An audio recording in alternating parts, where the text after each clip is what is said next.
Adelaide were 5th, who did really well. Interestingly, quite far down again is Essendon in 4th last. So that's 2 statistics now that is not geared very well towards Essendon. Fremantle in 3rd last as well. Hawthorn in 5th last. Obviously, most of these stats, West Coast finished at last with North Melbourne 2nd last. Collingwood, surprisingly, are under the AFL average for inside 50s. They only got 52.6 on average in 2023. The AFL average was 52.7. And Melbourne have got 58.4. That is quite a considerable difference, nearly 6 in a game difference between Collingwood. Carlton, top 7 as well, so all the better teams are towards the top. But Collingwood, if you're looking at this, is this a statistic that concerns you? You know, are you just extremely efficient inside 50? Will that last? A lot of question marks. Meters gained. Meters gained is traditionally a very important statistic as well, because it has to do with coverage of the ground, how much control you have over the whole ground. Territory. Big with territory. Now, quite interestingly, meters gained, the top dog was GWS. So GWS, great in contested possessions, great in inside 50s, and great in meters gained. They are looking primed to do well in 2024. They're doing great so far. Richmond, interestingly, in 2nd, Melbourne 3rd, Adelaide 4th, Carlton 5th. So most of the good teams are towards the top. A couple outliers, Sydney and Brisbane are quite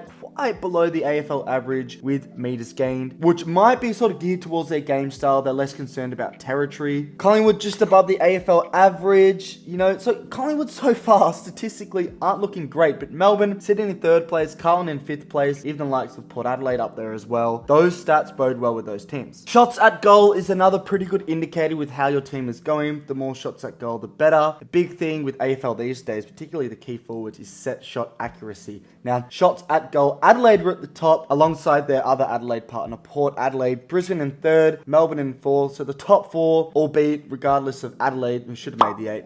All those teams are pretty good and look to be primed in 2024. Interestingly, Carlton sit just below AFL average. Collingwood sit above AFL average. GWS, Sydney, Geelong, Bulldogs. So a lot of the good teams generally have more average shots a game. Accuracy. Now, accuracy is a hard statistic to sort of quantify. It's not that important, right? Accuracy in terms of the stats for a team. Now, sometimes it is a big reason why teams do so well is because they are just so prolific in front of goal. They're just really accurate, right? They have great set shot players, their key forwards can actually kick straight. It can be a big reason. Now, quite interestingly, Collingwood is at the very top of this accuracy list with 52.5% accuracy, which basically means they're over halfway. Now, the competition average is 48%. Interestingly, North Melbourne is in 2nd place, so is this stat that important? Like I said, it's not amazing, but Brisbane are in the top there. Essendon are pretty high up. Sydney, Melbourne, GWS, they're all above the AFL average. Interestingly, Richmond, they're not that good, but Port Adelaide, Carlton, and Adelaide are the only good teams who are below the AFL average in terms of